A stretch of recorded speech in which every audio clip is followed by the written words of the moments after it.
DDA काफ़ी कुछ तो कर रहा है, आपकी और एक्सपेक्टेशंस क्या हैं? 2000 अनऑथराइज्ड कॉलोनीज हैं दिल्ली में। नंबर ऑफ फैमिलीज को आइडेंटिफाई करेंगे for the purpose of future redevelopment. Redevelopment करने के लिए पब्लिक का पार्टिसिपेशन ज़रूरी है। नई नई टेक्नोलॉजीज आ रही हैं, जब ये गांव में होंगी तो शायद वो पलायन की तरफ ना बढ़े। ग्रामीण क्षेत्रों का विकास, साफ पानी की उपलब्धि, चिकित्सा, यूनिवर्सिटीज हम गांव में भी खोलें, उद्योग गांव में शुरू करने के लिए ज़रूरी है। बैलेंस ग्रोथ है गांव और शहरों में, वह लानी बहुत ज़रूरी है। हम देखते हैं कि इंक्रोचमेंट हो रहे हैं, ट्रैफिक बढ़ रहा है। दिल्ली पे पॉपुलेशन का जो भार है कम नहीं होगा तो हम उसको व्यवस्थित तरीके से आगे के लिए रीडेवलप नहीं कर पाएंगे।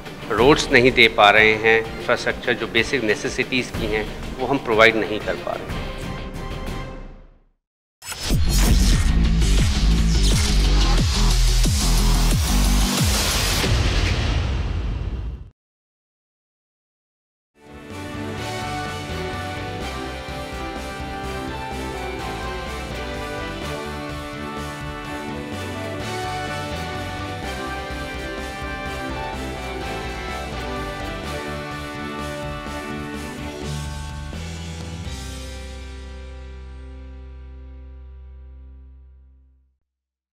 There is a saying, if we want to build our country, we have to work on our infrastructure, which is very, very important. This is why it is important to focus on our infrastructure more than our architecture. So our next session is all about infrastructure. I would request our first panelist to join us, Mr. Harish Sharma. He's a Deputy Director, DDA. A big round of applause, please. Our next panelist is Amardeep Singh Hariji, who is a founder and executive chairman, IPMC Group of Companies in Ghana.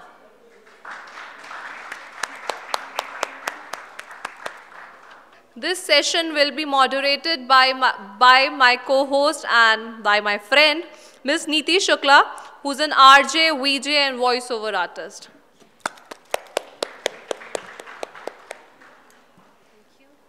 I request Neeti to take it forward from here.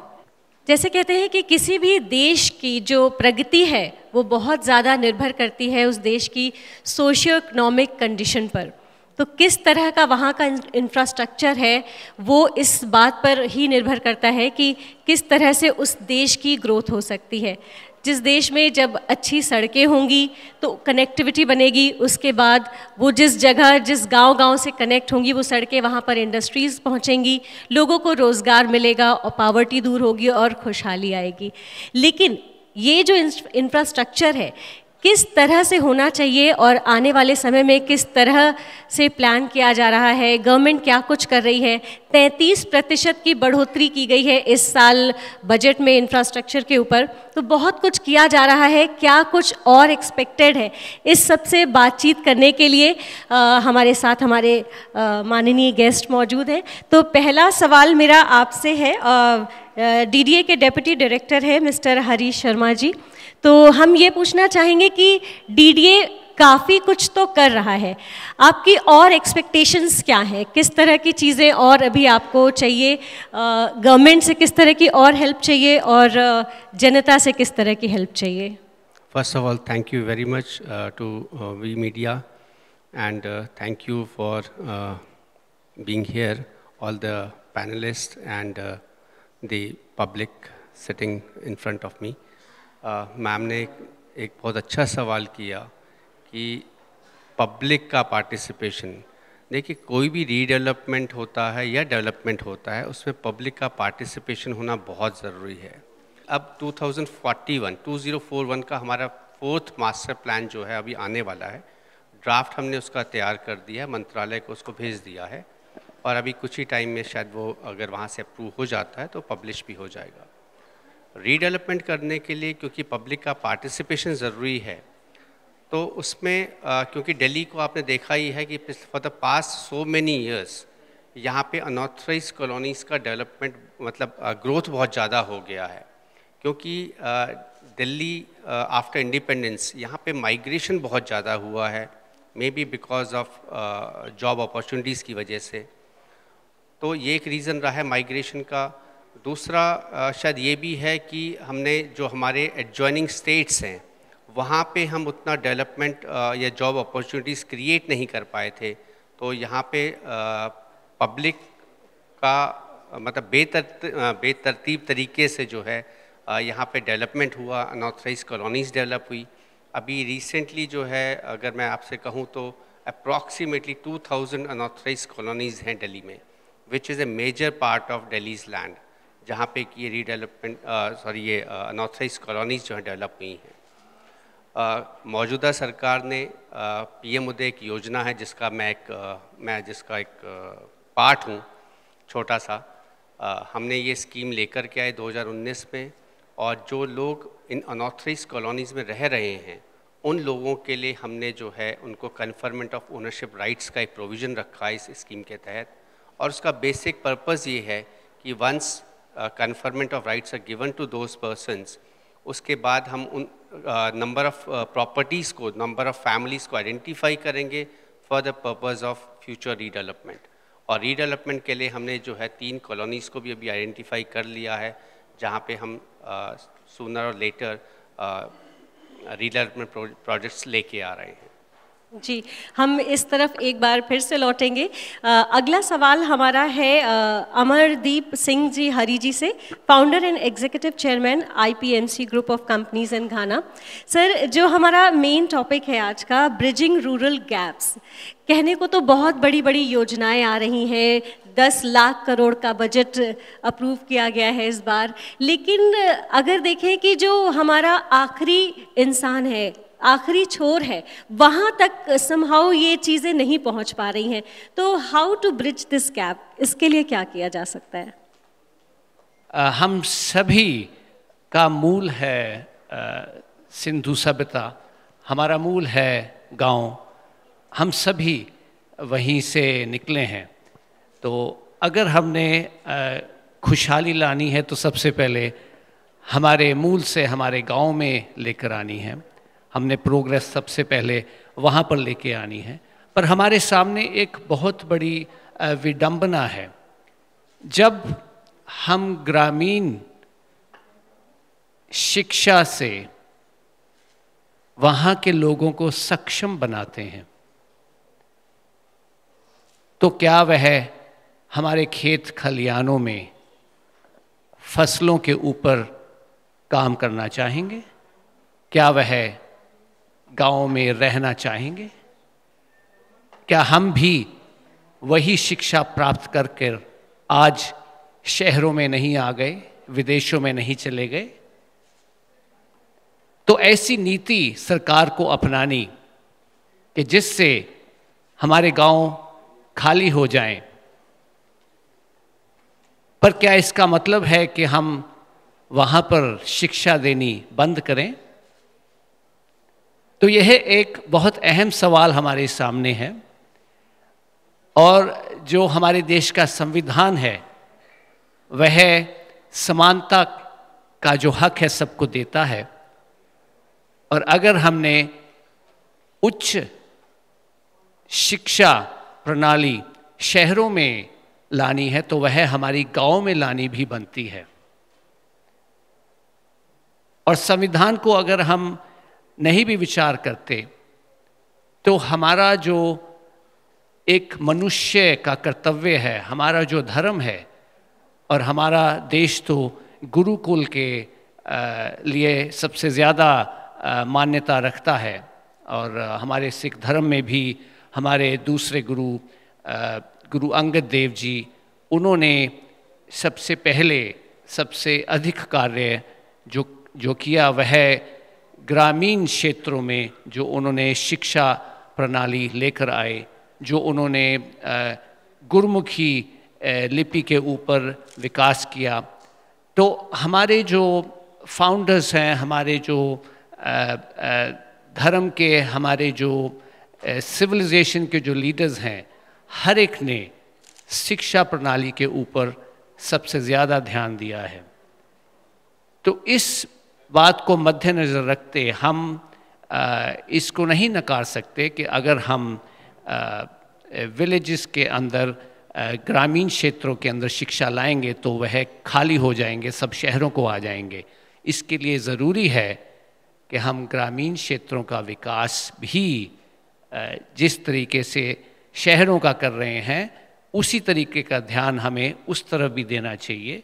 और इसमें बहुत छोटी छोटी बातें हैं, जैसे साफ़ पानी की उपलब्धि करवानी, जैसे चिकित्सा उच्च कोटि की ग्रामीणों में स्थलों में वहाँ पे अवेलेबल हो, जैसे कि यूनिवर्सिटीज़ हमने शहर में लगाई हैं तो वैसे ही अदारे हम गांव में भी खोलें ताकि जो वहाँ के लोग हैं वह पढ़ाई करने के लिए या चिकित्सा के लिए शहरों को नहीं आए, पर यह उच्च कोटि की शिक्षा प्राप्त करने के बाद वह नौकरी कहाँ ढूंढेंगे? शहरों में ढूंढेंगे। तो हमें जो उद्योग है वह भी गांव में शुरू करने के लिए ज़रूरी है। जी, बिल्कुल सही कहा आपने। वाटर, पावर, ट्रांसपोर्ट और कम्युनिकेशन, ये बेसिक ज़रूरतें हैं अगर हम एक इंफ्रास्ट्रक्चर की बात करें। तो ये जैसे आपने कहा कि आप टेक्नोलॉजी से जुड़े हैं और गांव का एक विषय है, तो ये तो सबसे ज़्यादा ज़रूरी है कि हम टेक्नोलॉजी को गांव तक पहुंचाएं ताकि वहाँ का जो युवा है वो टेक्नोलॉजी से जुड़े। और ये जो आजकल की नई नई टेक्नोलॉजीज़ आ रही हैं, जब ये गाँव में होंगी, वहाँ के लोग खुशहाल होंगे, तो शायद वो पलायन की तरफ ना बढ़ें और वो वहीं पर रहें। तो इसके लिए हम क्या कर सकते हैं? तो तकनीकी क्षेत्र में मैंने पाकिस्तान विज़िट किया और मेरे को एक बात वहाँ के गांव की बहुत अच्छी लगी कि एक तो पढ़ाई वहाँ पर सबसे ज़्यादा है और पढ़ाई के बाद भी लोग वहाँ पे गांव में रहना चाहते हैं क्योंकि उनकी मानसिकता उस तरीके से ग्रो की जा रही है कि जो गांव हैं हमारे लिए ज़रूरी हैं, जो खेती बाड़ी है वो है हमारे लिए ज़रूरी है और गांव में हमारे को छोड़कर नहीं जाना है, यहाँ पर रहना है। और उसके लिए वहाँ की सरकार जो गवर्नमेंट सर्विसेज है उसकी उपलब्धि गांव में करवा रही है, इंटरनेट कनेक्टिविटी वहाँ पर बहुत ज़्यादा दे रही है। तो हमें भी यही कोशिश, और पर भारतवर्ष का क्योंकि हमारा चैलेंज बहुत बड़ा है, हमारे आई थिंक 80% जो हमारे लोग हैं वो गांव में या उससे भी ज़्यादा प्रतिशत गांव में रहते हैं और हमारा गांव का जो लैंडस्केप है वो बहुत बड़ा है। तो हमारे लिए यह एक बड़ा चैलेंज है, पर यही बड़ा चैलेंज हमें फर्स्ट प्रायोरिटी पर रखना चाहिए कि हमें जो भी गवर्नमेंट सर्विसेज हैं और जो भी इंटरनेट कनेक्टिविटी है वह हर गांव में जल्दी से जल्दी पहुंचानी चाहिए ताकि वह शहरों की तरफ नहीं आए। जी, अगला सवाल मेरा हरीश जी से है और इसी से जुड़ा है, पलायन से जुड़ा, क्योंकि आप दिल्ली में हैं और यहाँ की व्यवस्था देख रहे हैं। देश के हर कोने से युवा दिल्ली की ओर पलायन कर रहे हैं। तो ये जो इंक्रोचमेंट की बात कहें या कुछ है इस तरह से, इनके लिए कुछ क्या व्यवस्था डीडीए कर सकता है कि ये जो भीड़ आ रही है वो मैनेज हो पाए? और जगह जगह जो हम देखते हैं कि इंक्रोचमेंट हो रहे हैं और प्रॉब्लम्स आ रही हैं, ट्रैफिक बढ़ रहा है, जैम की समस्या बढ़ रही है, तो इससे डील करने के लिए आप क्या कर रहे हैं? इस विषय में तो मैं सिर्फ इतना ही कहना चाहूँगा कि दिल्ली विकास प्राधिकरण का जो कार्य क्षेत्र है वो केवल दिल्ली तक ही है जी। तो हम सिर्फ दिल्ली के विकास को लेकर के ही सोच सकते हैं। जैसा कि मेरे साथी पैनलिस्ट ने कहा कि एजुकेशन फर्स्ट थिंग, इन्फॉर्मेशन बहुत ज़रूरी है लोगों के लिए। दूसरा तकनीक, जो कि अगर यही तकनीक जॉब अपॉर्चुनिटीज़ जो इस तकनीक के द्वारा आ रही हैं, वो जो जॉब अपॉर्चुनिटीज़ को यदि हम दिल्ली के अलावा आसपास के राज्यों में फैलाएं या फिर जो है इन्हीं जॉब अपॉर्चुनिटीज़ को सारे बाकी सभी स्टेट्स में करें, तो मुझे नहीं लगता कि लोगों को, वहाँ के यूथ को जो है दिल्ली नौकरी ढूंढने के लिए आना पड़ेगा। और जो है यही एक तरीका है कि दिल्ली पे जो भार है उसको कम किया जा सके। जब तक दिल्ली पे पॉपुलेशन का जो भार है इस वक्त जो है मेरे ख्याल से 1.5 करोड़ के 2 करोड़ से ऊपर है 2 करोड़ से ऊपर इस टाइम पे है, तो अगर वो भार कम नहीं होगा तो हम उसको व्यवस्थित तरीके से आगे के लिए रीडेवलप नहीं कर पाएंगे, क्योंकि सबसे पहले जो है किसी भी क्षेत्र में रोड नेटवर्क प्लानिंग का होना बहुत ज़रूरी है जी। और रोड नेटवर्क प्लानिंग के लिए हमारे को जो है जगह की ज़रूरत पड़ती है, जो कि आप देख रहे हैं कि दिल्ली में सबसे बड़ी समस्या जो आपने अभी करी थी कि जाम की एक समस्या है, ट्रैफिक की एक समस्या है। तो रोड नेटवर्क प्लान जो है सब लाने के लिए हमारे को जो है सबसे पहले इन्फॉर्मेशन जो लोगों को देनी पड़ेगी, जो लोग अनऑथराइज कॉलोनीज़ में रह रहे हैं, रेगुलराइज कॉलोनीज़ में रह रहे हैं, कि वो बिना बात के या जो है जो सरकारी लैंड है उस पर एनक्रोचमेंट्स ना करें।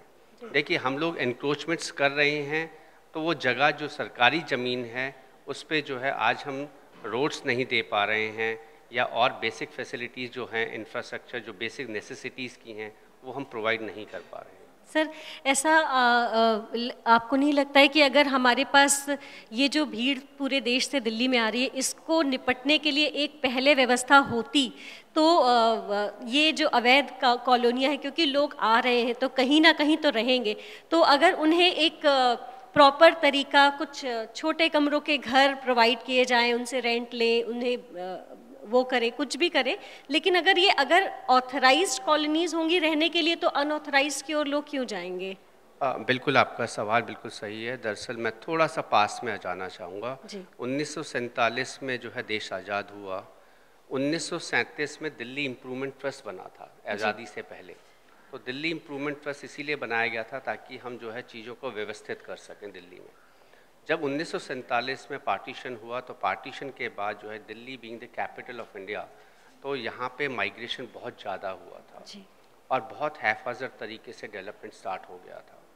अब उस टाइम पे जो है दिल्ली विकास प्राधिकरण इस तरह की कोई संस्था नहीं थी जी। 1937 से लेके 1947 तक हमने नहीं सोचा था कि हमें जो है दिल्ली को प्लान तरीके से डेवलप करना पड़ेगा जी।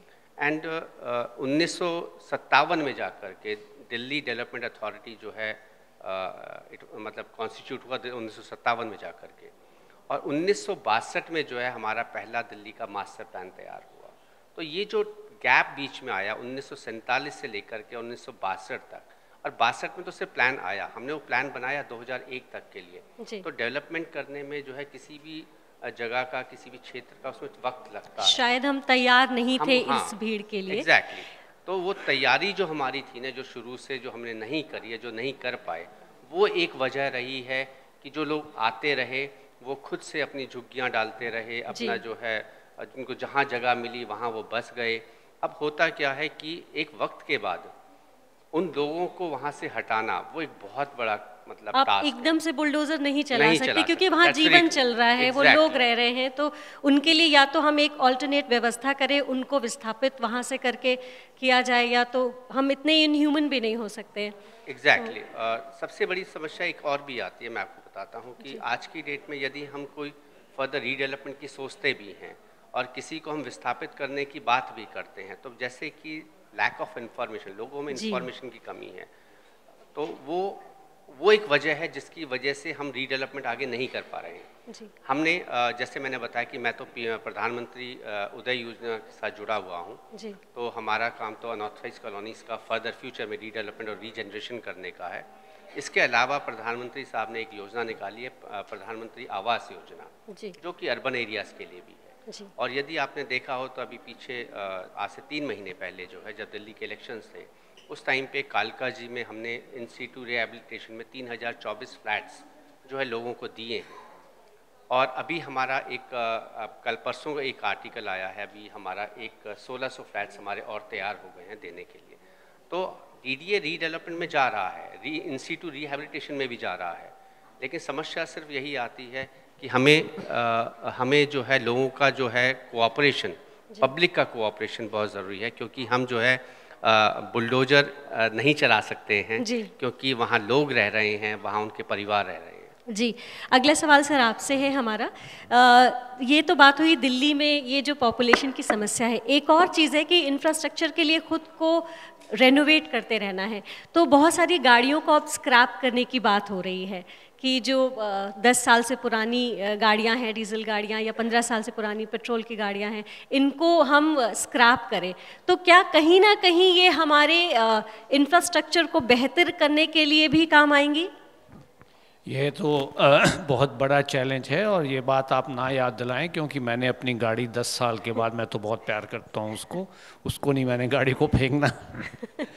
तो ये बहुत मुश्किल बात है जो सरकार आगे लेकर आई है, पर हाँ, इससे उद्योग बढ़ेगा, नई तकनीक जो है, नई गाड़ियाँ आएंगी, नए प्रकार की गाड़ियाँ आएंगी, और जो बैटरी ऑपरेटेड होंगी, ऑटोमोबाइल इंडस्ट्रीज को बूस्ट मिलेगा, तो उससे लोग नई गाड़ियाँ, व्यवसाय बढ़ेगा और ज़्यादा इनोवेशन होगी और नौकरियाँ ज़्यादा आएंगी। और ज़रूरी है कि जब ये इफ़ेक्ट शहरों में लाया जा रहा है, तो जो हमारी शिक्षा प्रणाली गांव के लिए है, हम उन्हें नौकरियों के लिए तैयार ना करें, बट उन्हें उद्योगपति बनाने के लिए, उनको एंटरप्रेन्योर बनाने के लिए, और उनको जो व्यवसाय वहाँ पे शुरू करना चाहते हैं, जैसे कि आपने गाड़ियों की इनोवेशन के बारे में बताया, तो हम we have great talent in villages, तो वहाँ पे उनको बैंक जो हैं फाइनेंस की उपलब्धि कराएं, ना finance not for agriculture but finance for starting a business which is going to affect the cities, और शहरों के ऊपर जो प्रभावित करेंगे, ऐसे बिजनेस उनको शुरू करने के लिए फाइनेंस किया जाए। तो आई थिंक वो जो बैलेंस ग्रोथ है गांव और शहरों में, वह लानी बहुत ज़रूरी है, ताकि शहरों के ऊपर प्रेशर नहीं पड़े जैसे कि इस समय पड़ रहा है। जी, अब मैं चलूँगी एक बार फिर से टेक्नोलॉजी की ओर। सर, आपसे एक और सवाल पूछूंगी। कह रहे हैं कि आने वाले टाइम में जो किसान है, अन्नदाता से ऊर्जादाता बनेगा। बहुत सारी टेक्नोलॉजीज़ लाई जा रही हैं कि वो गांव में CNG और LNG बनाए, और जो पराली है उससे एथेनॉल बनाया जाएगा।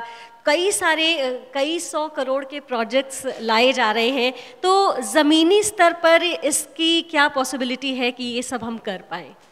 तो यह प्रश्न तो जो हमारे कुलीग हैं उनके लिए था, वो जो गाँव को रिप्रेजेंट करते हैं, किसान यूनियन को।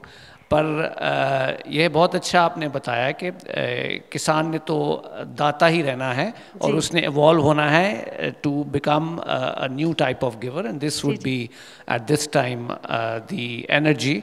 But yes, this is going to happen in the very near future, क्योंकि हम जो रिसाइकल कर रहे हैं, और अभी जो हमारे सामने बड़ी प्रॉब्लम आ रही है कि पोल्यूशन क्रिएट हो रही है विलेजेस में, जो वो अपने फसल के बाद जो फायर्स क्रिएट करते हैं, आग लगाते हैं, पर उसी सोर्स को अगर हम एनर्जी में क्रिएट करेंगे तो बहुत अच्छा रहेगा। तो उस प्रकार की जो इनोवेशन है वह होनी बहुत ज़रूरी है। और यह इनोवेशन जो गांव के लोग हैं उन्हीं के तरफ से होनी चाहिए। वह शिक्षा प्रणाली हमें वहाँ पे जो साइंस एंड टेक्नोलॉजी की जो शिक्षा है, वो ज़्यादा से ज़्यादा हमें गांव में इनकरेज करनी चाहिए। टेक्नोलॉजी को गांव तक पहुँचाने पर अब काम करना है। अगला सवाल हमारा हरीश जी से है। सर, जैसे कि आपने कहा कि कोई योजना को आने में, सरकारी योजनाओं के बारे में अक्सर ये कहा जाता है कि योजना आई, एक विचार आया, और फिर वो पेपर अप्रूव होते होते सालों लग जाते हैं, कि अगर 20-25 साल की योजना है तो कुछ साल उसके अप्रूवल और काम शुरू होने तक हो जाता है। तो जो हमारे पहले के दौर में जो DDA फ्लैट्स बने थे, DDA की बिल्डिंग्स बनी थी, वो थे करीब 70-75 के दशक में बने या 80 के दशक में बने। अब वो काफ़ी खस्ता हाल हो रहे हैं, और अगर आप नोएडा के फ्लैट्स देखें तो हाई टेक्नोलॉजी है वहाँ पर। तो वो सब चीज़ें आप DDA के बिल्डिंग्स में, जैसे कि अब जो पुराने अलॉटीज़ थे, अब वहाँ पर वो बूढ़े हो रहे हैं, उनके पैरों में दिक्कत है, तो लिफ्ट नहीं है उनके घरों में, 3rd फ्लोर तक वो कैसे पहुँचे? तो ये सब सिचुएशंस को ध्यान रखते हुए क्या DDA वो पुरानी बिल्डिंग्स को इम्प्रोवाइज़ करने के लिए, उसका इंफ्रास्ट्रक्चर और बेहतर बनाने के लिए कुछ कर रहा है? जी बिल्कुल। आपका सवाल आज के हिसाब से, आज के लोगों के हिसाब से बहुत ज़रूरी भी था ये जानना कि हम लोग आगे क्या करने वाले हैं उन फ्लैटों का जो कि आज 30 साल 40 साल हो गए। एक्चुअली दरअसल मैं आपको ये बताना चाहूँगा, DDA को इनिशियली जो है हाउसिंग का काम नहीं दिया गया था। अच्छा। DDA का काम केवल जो है ज़मीन को डेवलप करना और लैंड अलॉटमेंट का ही था। हाउसिंग स्कीम, हाउसिंग का जो स्टेट हाउसिंग रेगुलेशन जो हमारा है वो 1968 में आया था। और फर्स्ट हाउसिंग स्कीम हमारी 1969 में लॉन्च हमने करी थी, और 1979 में जाकर के हमने जो है हुडको पैटर्न के हिसाब से जो है NPRS स्कीम लॉन्च करी थी, जिसके तहत हमने कई सारी रजिस्ट्रेशंस करी थी और अलॉटमेंट्स भी करी जी। तो अप्रॉक्सीमेटली उसमें जो है 3.5-4 लाख के करीब रजिस्ट्रेंट्स हमारे थे, तो जिनको हमने जो है अलॉटमेंट्स करी थी। अब सवाल आता है कि आज उन मकानों की हालत खस्ता हो गई है। हमने जो है एक प्लान तैयार किया है रीडेवलपमेंट का, जिसको मैं बार बार आपसे कह रहा हूँ, बताने की कोशिश कर रहा हूँ कि रीडेवलपमेंट और रीजनरेशन में हमारे को जाना पड़ेगा जी। अब रीडेवलपमेंट में यदि आज जाना है तो उसमें फिर वही है कि पब्लिक का पार्टिसिपेशन चाहिए, रेजिडेंट्स का। तो हम जो है RWS को ऑफर करेंगे आने वाले टाइम में जी। हम प्लान तैयार कर रहे हैं कि हम रीडेवलपमेंट कैसे करना है, लेकिन हम ये भी नहीं चाहते कि DDA को उसकी जिम्मेदारी खुद से अकेले से लेनी पड़े। हम वहाँ पे पब्लिक पार्टिसिपेशन PPP मोड के तहत जो है हम उसको लाना चाह रहे हैं, ताकि जो है जो भी अपनी RWS हैं वो अपनी कंसेंट दें, अपने मेंबर्स की कंसेंट लेकर के, और जो है उसके बाद जो है एक बिल्डर को बीच में जो है लाया जाए, जो कि आपको दोबारा से उन बिल्डिंग्स को डिमोलिश करके दोबारा से बनाएगा आज के हिसाब से। और क्योंकि with the passage of time पहले फ्लोर एरिया रेशो का इशू होता था दिल्ली में कि हम जो है 2.5 मंजिल से ऊपर या 4 मंजिल से ऊपर बिल्डिंग नहीं बना सकते हैं, लेकिन वो चीज़ें भी अब जो है हमने साइड कर दी हैं। हम नए प्लान्स लेकर के आ रहे हैं, हमने फ्लोर एरिया रेशो काफ़ी बढ़ा दिया है। अगर अभी ये शुरुआत हमने करी है गवर्नमेंट कॉलोनीज़ के साथ में, अगर आपने देखा हो जितने भी गवर्नमेंट कॉलोनीज़ हैं, जैसे किदवाई नगर है, सोइज नगर है, नौरोजी नगर, नेताजी नगर है, यहाँ पे हम रीडेवलपमेंट करके 12-13 मंजिल की बिल्डिंग्स लेकर के आ रहे हैं। तो उससे जो है जहाँ पे हम हाउसिंग अगर 100 फ्लैट दे पाते थे, वहीं पे आज हम जो है 300-400 फ्लैट जो है दे पा रहे हैं। जी, एक और रिक्वेस्ट रहेगी, क्योंकि अब संक्षेप में हमें लेना है, वक्त की कमी है, तो कुछ ज़रूर करिएगा पार्किंग की समस्या से निपटने के लिए भी। और आखिर में चलते चलते हम चाहेंगे कि आप दोनों का एक संदेश हम ले। सर, आप पहले। मैं स्पेशल कॉन्ग्रेचुलेशन देना चाहूँगा ऑर्गेनाइजर्स को for organising such a great show today. But एक बात जो अगले शो के लिए आप एक कंसिडर करें मेरी तरफ से, कि मैं यहाँ पर आया हूँ आज अपने के साथ आया हूँ, अपने बच्चों के साथ आया हूँ, और मेरे परिवार को आज की कॉन्फ्रेंस से बहुत काउंसलिंग मिली है, बहुत फ़ायदा हुआ है। जो कई झगड़े माता पिता के बच्चों के साथ रहते हैं, आज उनको यहाँ बैठे और उनसे उसके जवाब मिले, और मेरे को बेटर अंडरस्टैंडिंग हुई कि मेरे बच्चे क्या चाहते हैं। तो bridging the gap bridging the gap between rural and township, which we are talking about here, but I think it's foremost important is bridging the gap between the generations, between the children and the parents. And events such as this, networking such as this, it's a very good place. Whenever we go there, we should try to carry the family along. मैं अपने Mrs को भी लाना चाहता था, कहीं पे मेरे को झिझक हुई कि वो क्या करेंगी इस कॉन्फ्रेंस में, but next time I will bring her also along, and I would like the organizers that whenever they organize this, encourage families to participate as a unit. Thank you. Sir, आपका भी एक संदेश। मैं we media को इस बात का धन्यवाद देना चाहूँगा कि यहाँ पे इन्होंने बहुत सारे इश्यूज़ को एक साथ लेकर के इस मंच पे आए हैं, जिससे एक आम आदमी, मेरी फील्ड अलग है, जो एंटरप्रेन्योर्स हैं, बिजनेसमैन हैं, उनकी फील्ड अलग है, जो वुमेन हैं उनका अपना एक अलग फील्ड है। तो इस सारे इश्यूज़ को जो इस मंच पे लेकर के आए हैं और हमारे सामने रखा है, उससे हमारी जो नॉलेज जो बाकी फील्ड्स की नहीं थी वो भी हम तक पहुंची है। और इस तरह के अगर हम जो है टाइम टू टाइम इस तरह के ऑर्गेनाइज करते रहें चीज़ों को और लोगों के सामने लाते रहें, तो ये भी एक बहुत अच्छा तरीका है एक इन्फॉर्मेशन और एक एजुकेशन का। Thank you. अमरदीप सिंह हरी जी और हरीश जी, आप दोनों का बहुत बहुत शुक्रिया कि आप इस मंच पर आए और इतने अच्छे, इतने सुलझे हुए विचार हमारे साथ साझा किए। जोरदार तालियां हो जाएं, इतने से काम नहीं चलेगा, जोरदार तालियां। Thank you so much. Thank you. Thank you.